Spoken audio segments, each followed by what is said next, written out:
anybody in marketing knows, like if your sales and marketing teams are not aligned, are not working well together, are not informing each other, then there's some issues there. Welcome to Bullhorns Bullseyes, the podcast where precision meets promotion. I'm Tom Nixon. And I'm Curtis Hayes. We're thrilled to have you join us as we discuss the ever-evolving world of sales and marketing. Every week, Curtis and I bring our own specific experiences and expertise, along with a special guest who has stories to tell and lessons learned to share. We're here to help you with strategies that hit the mark and amplify the marketing. Before we kick off today's episode, make sure to hit that subscribe button to stay in the loop. And if you find our discussions on target, leave us a review. Your feedback means a lot to us. Now get ready for insights, tips, and conversations that will up your marketing game. It's Bullhorns and Bullseyes with Curtis Hayes and Tom Nixon. Let's ride.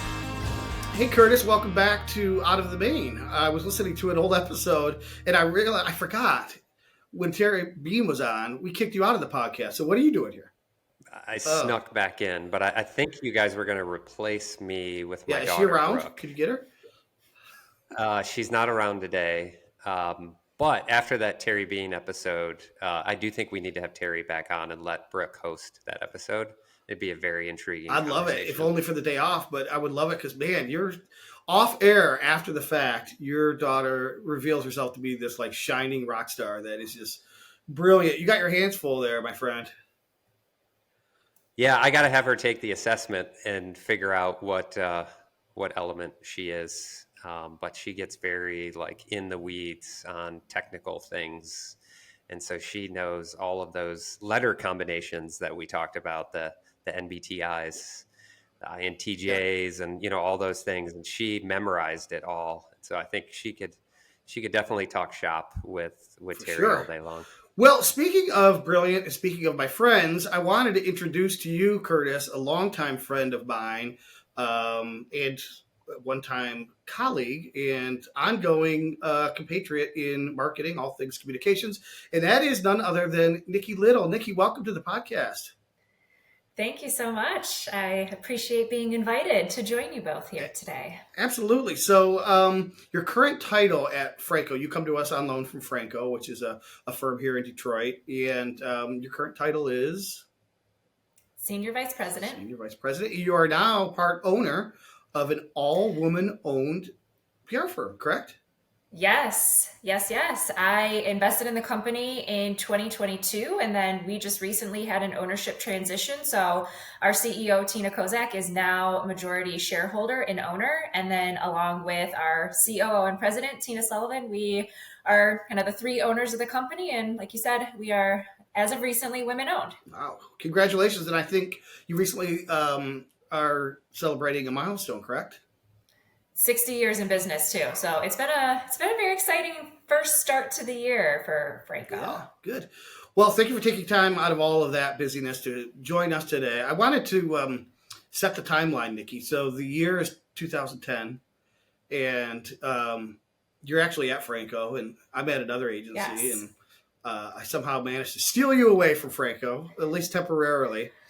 And we are colleagues at a PR firm in the year 2010 when things are about to get really crazy and real complex. So there was one sort of evolution in our industry when the internet became, a thing, probably predates you, but late 90s, websites and emails became, opened up these new channels for people to communicate with audiences.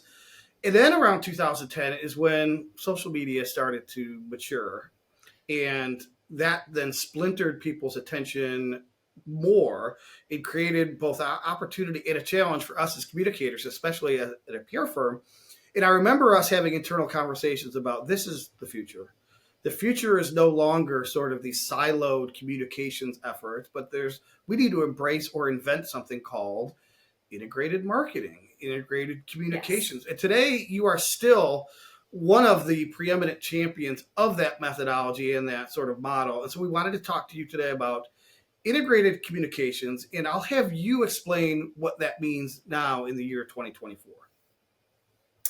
Yes, that's a really great intro. And it doesn't seem that long ago, Tom, but I can very vividly remember sitting in that boardroom at the agency and talking with you and one of the other partners and like being so excited and so nervous for the opportunity and just knowing how important it was for the agency. Because at the time, you were just building that social media team. And it was almost like you had to sell it internally first because there was a lot of opposition and pushback of people who were like, wait, you're going to tell me we have to tell our clients they have to pay $2,000 more a month for this social media thing? We don't understand it. We don't know what the value of it is. Like, how are we going to sell this? So it was challenging, but I learned so much during those years. Like you said, like just bringing the value and education to the team of why would we make social media part of our clients' programs? How is this the future of public relations? What does that mean? What does an integrated program look like? So yes, that was really kind of the beginning of my journey there. So, I know we want to talk about the PESO model, which giving credit to Ginny Dietrich and the Spin Sucks team who created that. So you really can't talk about integrated communications without talking about that model because that fundamentally is what integrated communications is. So it's a mix of paid, earned, shared, and owned media coming all together to do a variety of things. So that is building trust, authenticity, authority, brand awareness. And really today, where we're sitting with marketing is you really should be investing in all four of those components for a successful program. Now, might you invest in like one or two of those buckets a little more heavily than others, depending on the campaign, depending on your goals? Yes. But ideally, to have a really successful marketing program today, you're doing all four of those initiatives. And Franco serves in the full service capacity to do and integrate all of those channels, correct?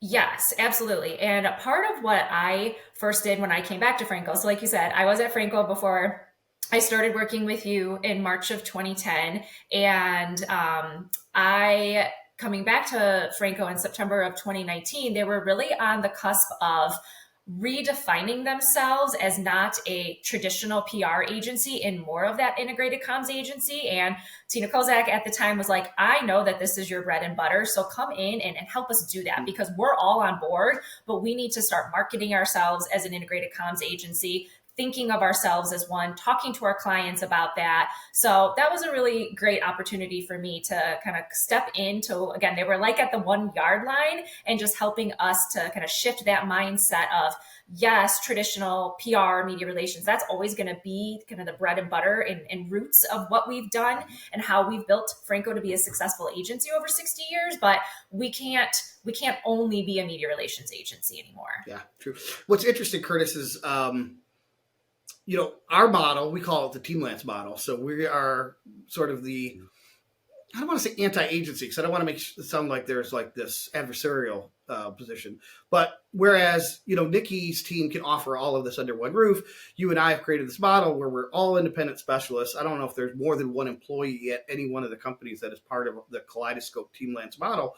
But together, we can serve in a PESO or integrated comms capacity. But you and I have talked, whereas we will touch on a lot of elements, we don't always touch on all of them at once. So you hear Nikki explain the PESO model. Where do you think you personally fit in to this PESO model and integrated comms? And then secondary question, how do we keep it integrated? Right. Yeah. So you're right. We tend to augment existing teams. So where an existing organization or oftentimes even an agency doesn't have a specialist who can come in and assist in an area, that's usually where we like to come in. And we can work really well with an existing agency or existing team members to solve analytics problems, paid media problems, website development problems. So I think we play a part maybe in all four to some degree. There are certain areas like paid media where that is a strong suit of ours. We're Google Ad certified. We definitely do Google Ad campaigns for clients. We do a lot of social media campaigns, LinkedIn, Facebook. We've had guests on and we've talked about the types of services that we offer there. Adding you to the team on the sort of the communication side, and we can do copywriting, some additional SEO services. Prior, we were all technical SEO. There was no real copywriting. We left that to our clients or a PR agency who was writing content that was either on the site or was being published externally. So I like to think that we augment, somewhere in all four. And I think our specialty might be in helping organizations measure the campaigns or measure the channels and how that's all integrated, especially when it comes to the CRM as well. So, all of that activity that's happening out on the internet or anywhere else on any other marketing channel that comes in ends up hopefully in a CRM that we can collect and measure that data to determine things like where should we spend our budget, what campaigns are working well, what campaigns aren't that we need to tweak. So an integrated approach, definitely something we had to I was going to say, we are huge advocates of the integrated approach. You mentioned SEO and you mentioned now CRM. So now we're sort of crossing a gray line into sales at times, right? And so, Nikki, this is how our careers have evolved, right? There was once a day where the only reason someone would hire a PR firm was to get placement in media for their stories, their experts, and their value props. But then, like I said, then owned media came into our space, right? So now we have websites and we can do email newsletters and things like that. And then shared started to seep in. And while Curtis and I, like we said, we'd like to touch in all of these areas and we believe in the integrated approach, I would confess that I have, over the years, discovered my passion and my weakness. My passion is in storytelling. My weakness is I'm no longer wanting to be the chairman of maybe the captain of the boat, where I'm steering everything, in control of everything, because this is a difficult job, right? And so, what are some of the keys to success to keep it all integrated? Because it's multi-channel is one thing, but multi-channel isn't necessarily integrated. PESO is a model, but it doesn't necessarily, it's not going to integrate by itself. What are some of the keys to keeping things integrated and so all the teams are working together?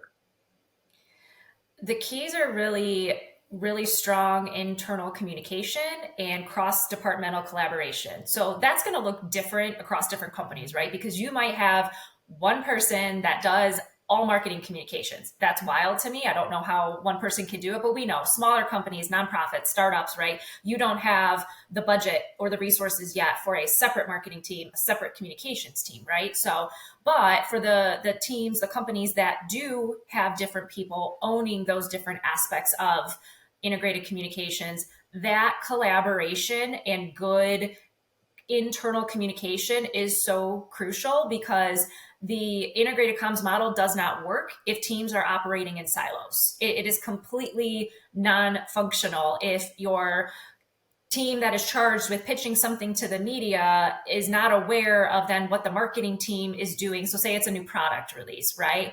If the marketing team is going and doing their own type of campaign in a silo and not sharing the type of messaging that they're putting out externally with the comms team that needs to be pitching it, right? Then you're saying two different things. The messaging is totally unaligned. Things are going out at different times. So I think that's the biggest thing that we preach, that in order for it to be effective, going back to what I said earlier, it's not only kind of dividing and investing in those 4 different media types or buckets, but it's ensuring that anybody and everybody who touches anything related to marketing and communications is collaborating with each other. And that extends to sales too, as well, right? It's so important. I mean, I'm sure the two of you have talked about this too, or anybody in marketing knows, if your sales and marketing teams are not aligned, are not working well together, are not informing each other, then there's some issues there. I don't know, Curtis, have we touched on that yet this year? Yeah. Well, Amy Schuster was the first person we had on to talk about it. We've talked about it in many other episodes since. So yes, I mean, that's primary reason for having this podcast was probably the most common thread that we see across organizations is there isn't alignment between sales and marketing. And oftentimes, like you said, the activities that we do are so closely aligned to sales many times. If you don't have alignment, I mean, things can go off the rail pretty quickly. Right.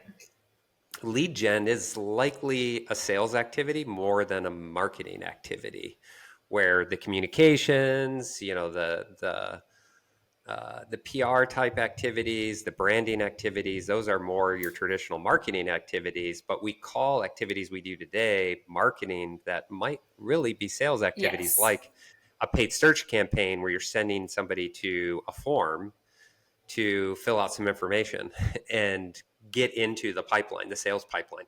That's more a sales activity than a marketing activity, but it's a role and sort of an activity that marketing is tasked with Right. most of the And time. there's so much overlap too. And Tom, you said, like it's difficult, right? Like, how are you successful with that? So, like using our agency as an example, we have a digital team. So I have somebody who I manage directly. She leads our digital team because kind of like what you said, right? Like I used to do all social and digital, and then I got to the point in my career where I was like, I don't want to go all in on digital anymore. I want to be smart. I want to understand how it works as part of a broader program. I can speak about it at a high level. I read a ton. I'm a voracious reader, so I always understand what's happening, but I'm not the one in the weeds anymore. And that's okay because I have people who are smarter than me that are really, really super passionate and knowledgeable about digital who are doing that. But we have a digital team and we have dedicated specialists who do all things digital, but they are super integrated with the rest of our agency. And it's very uncommon now for us to have any clients that are just doing one service with us. We do still have some. It's just not as common anymore. And sometimes they'll come in and they'll be like, I just need some help with this event, right? Like we need to do some PR media relations around this event. And then we start to build a successful relationship and that client program grows. It becomes more integrated. That often is the case. But something, again, that I've been very passionate about in leading since I came back to Franco was just making sure that everybody is speaking, thinking from an integrated approach. One thing that really helped with that is there's a PESO Model certification that Ginny Dietrich and her team created. It's awesome. And I did it in the summer of 2020. It's been updated since then more recently. A good majority of our team has gone through that and we got really, really good feedback. So it's a bit intense. It's not just one of those watch a video and take a quiz. There's actual homework you have to do. You have to submit it. You do have to pass a quiz, but it really helps. And especially some of our team members who don't do digital, it helped them to understand how does it all work together. And again, the goal is if there's a client program and a client does ask them about something digital related or wants to know how does this fit in, they at least have the foundational knowledge to be able to speak about it, but they can then say, you know what, let me pull in one of my digital team members if we want to go deeper here. Nikki, one of the things that I've observed, you and I have discussed over the years, and now I've experienced it myself, is this ebb and flow, I think, in our profession amongst professionals, which is where you stand on the spectrum between generalist and specialist. So as back in 2010, the writing on the wall became, all right, if I'm a specialist in just this one thing, and I ignore digital and I ignore social, I'm becoming a dinosaur. So I thought that we should be moving toward a model where comms professionals are more generalist. Then as those platforms matured, became more complex, became more precise, became more scientific, I saw the pendulum starting to swing back the other way, which is like, there's no way you can be good at all of these things. Or you could be good at them all. Right. You can't be expert at them all. And I would submit that your brain is probably wired to either be someone like Curtis or someone like me, but probably not both. So I'm curious where you stand. Do you have an opinion on this integrated model, what the mix is and should be relative to generalists? Do you want a team of well-rounded generalists, or do you want a team of highly skilled specialists that are all working in a coordinated way, or is it a mix? I would advocate for the latter, where you have kind of like what you said, people who are specialized in certain areas. They may cross over a little bit, right? Like, and it depends on the client needs too. So we may have a team member who primarily does more of the like earned media, media relations, thought leadership type stuff, but they're a great writer. So if they have capacity and we have a need and we're like, hey, you want to come in and help with social copywriting or email marketing? And they're like, yeah, that's awesome. Because that challenges me in a little bit of a different way and gets me different experience, but they know that they don't want to, go that total digital route. So It definitely depends. I mean, if it's a smaller agency, right, and you have 3 people and you're offering a variety of services to clients, then you might need to be more of that generalist model. But like I said, we've seen it work really well where we kind of work with each of our team members to kind of develop them into the type of person and have the type of career and role that they want to have and learn what they're really passionate about. But it's ensuring that, again, their approach, their mindset, their understanding is from an integrated perspective. And even if we're not the ones, say, doing the digital, we're always trying to dig in and have connection with either the internal team members at a client. We often work with other agencies and work really collaboratively with them, right? But like we very much preach the importance of just because we're not doing your social or digital doesn't mean that we don't want to be informed on that so that we can help you have that well-rounded program. Yeah. My pendulum, Curtis, as you know, swung all the way to the other side where I wanted to really be highly specialized in a given aspect of what we do. And that's sort of now a plug for this either the agency model or the Team Lance model is if you have any kind of budget and you're not doing it on a shoestring, you have to go all in on the team of specialists. Don't you agree? I mean, you need data scientists and you need creative copywriters and you need all sorts of this mix to create a collaborative environment that it all works really well as opposed to everything's kind of okay. And so you've built this team over the course of how many years now where you've got this team of specialists? Yeah, I think 10 years. I think there's a place for a generalist on the team who maybe is your project manager, who understands enough across all the different channels that they can interact with everybody. They can maybe pick up the slack if somebody's on vacation or unavailable, fill in a lot of different areas. And there are people who are well suited for that just naturally, right? They pick things up easily. They can learn. They're self-learners. They can learn on their own. They go read documentation and pick it up.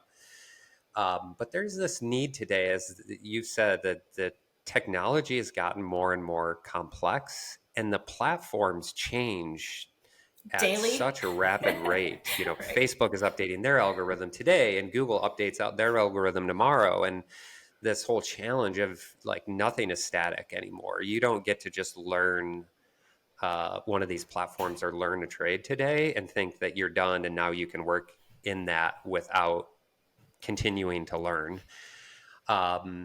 So, and then I think that with these AI and the language learning models that we have today, they're the generalist. So if you do have a question, you could reach out to ChatGPT or something like that. But to have the domain knowledge in a specific area and that experience and working in that platform, learning what works, what doesn't work, those types of things, that's going to make you very valuable employee or valuable to an organization that's hiring you on a consulting basis. Because no, I've succeeded and failed dozens of times over the last 7 years in a platform or a type of marketing. And so I have a good idea of what works and what doesn't work. And so we can test your marketing and measure and see what works and what doesn't work for you. Nikki, do you think that the strategist should be something of a generalist? Because they need to understand, like yourself, you said you understand at a high level all of it. And Right. I will speak for you. You understand all of it well. That's not to suggest that you want to be or are a specialist in any one thing, but don't you think the strategist needs to know enough about all of it to at least integrate the team, integrate the campaign, and guide the client? You know, Curtis just mentioned consulting with the client. You're really starting with strategy first, aren't you?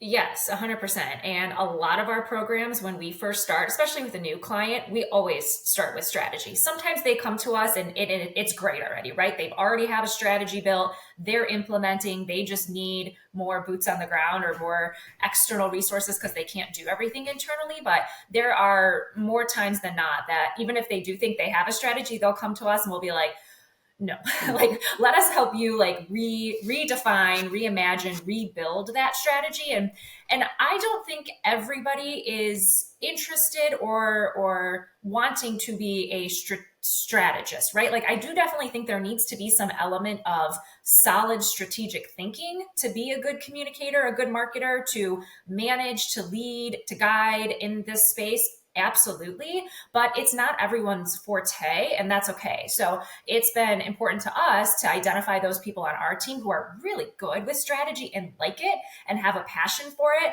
And then we bring them in when we know like we need some really good, solid strategy to start a program off. And then we have other people who can come in and carry it forward when we're ready. Yeah, that's a good point. So the strategist has to have a generalist's acumen with all of the various integrated components, but needs to be a specialist themselves in strategy in some ways. Yes. Yeah. Yeah. Can I add to that, Tom? We're moving on. Amy talked a lot. So this is where like a chief marketing officer or the director of marketing, like when they come to a company like us, we're most of the time expecting a strategy is in place. And if you're going to go work with a specialist and say, hey, we want to do Google Ads. Amy said this, and I've repeated it many times. It's not that one thing that's going to solve whatever your sales and marketing problems are. We just talked about it. It needs to be integrated and likely involves a PESO type model with multiple channels that you're operating in. So, again, don't expect that you go out, you reach to an agency that just specializes in, say, paid ads, and they're going to solve your marketing and sales problems. And especially don't do it if you don't already have a strategy. So go to a company or develop a strategy first that is integrated, understand your market, understand your ICPs, understand what moves them to purchase and those types of things, and then build out a strategy from there of how you should move forward. And it's more likely to be successful. Yeah. It's like the brass tacks of building a communications or marketing plan, right? I feel like it's been drilled in our heads. Those of us who, if you went to school for marketing or PR, like that's what you do first. You identify the goals and objectives. Then you can set the strategy. Only then, after you have those things identified, can you determine your tactics, right? So like you said, if someone's coming to you and saying, okay, I just want you to implement, right? Like, don't worry about the strategy. We've got that all figured out. Like, just go and implement. But what if the strategy's wrong, right? Like, what if they're investing in the wrong channels? What if the messaging is not resonating? What if what they're trying to do is not at all aligned with what the sales team wants to do, right? Then it doesn't matter. You can throw all the money in the world at the Google Ads program, and it's not going to be effective because the strategy is off. Yeah, and don't let the tactics become the strategy. So in your example, Curtis, someone might come to a niche agency and say, tell us how Google Ads is going to, help us grow our business. The question shouldn't be that. It should be more like, where does Google Ads fit into an integrated program?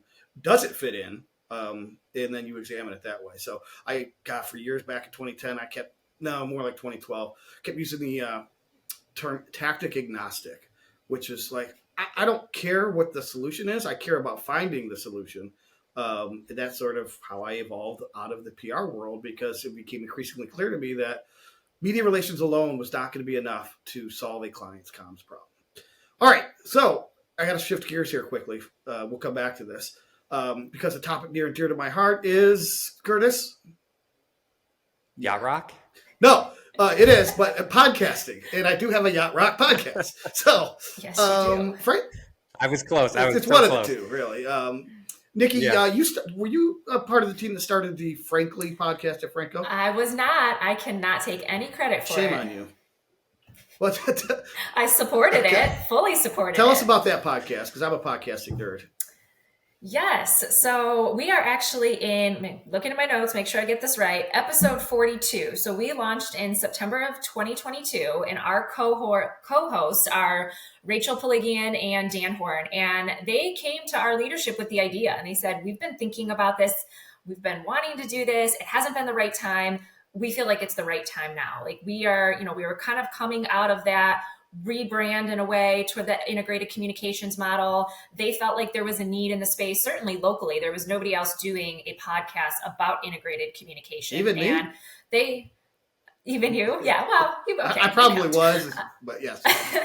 And they just pitched the idea and said, we want to do this. And they made a good case for it. And I give them so much credit because they have been very dedicated to this. They have not missed an episode. They've done an amazing job of finding awesome guests. We've had some people internally. I've been on it a few times. Our CEO and COO, they have too. But I mean, it's truly an integrated comms podcast. If you go to our website, there's a section for our podcast. You can see all the episodes there. We put out a blog post featuring the guest or topic every time we do a podcast episode. So it runs the gamut truly of what we talk about. So we've talked about everything from events like the upcoming NFL draft.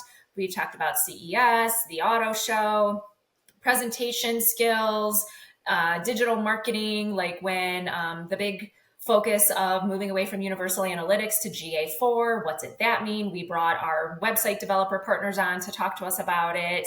So yeah, so it's been a lot of fun. And I know Rachel and Dan will say it has really helped them kind of broaden their networks and create new relationships with people that they probably would not have met had it not been for connecting via the podcast. That's a good final wrap up. That's what we always preach. And I've had the pleasure of collaborating with Rachel, and I know firsthand she's a rock star. And Rachel, if you're listening, we miss you. But we will collaborate once again, I'm sure, in the future. All right, I'm going to give you both a chance to get the final word in. Best piece of advice for a company looking to integrate what is currently a non-integrated marketing toolkit. Nikki, you go first. You didn't have that one on my preparation list. You just threw that at me. Curtis, aren't I? You're not the only one I tried to stump. No. Okay, looking to integrate a non-integrated so let's say a company comes to you and maybe after listening to this podcast, they self-diagnose that, we got a lot going on in our marketing universe, but I wouldn't call it integrated. And they come to you and say, Nikki, what's the first step? How should we fix this?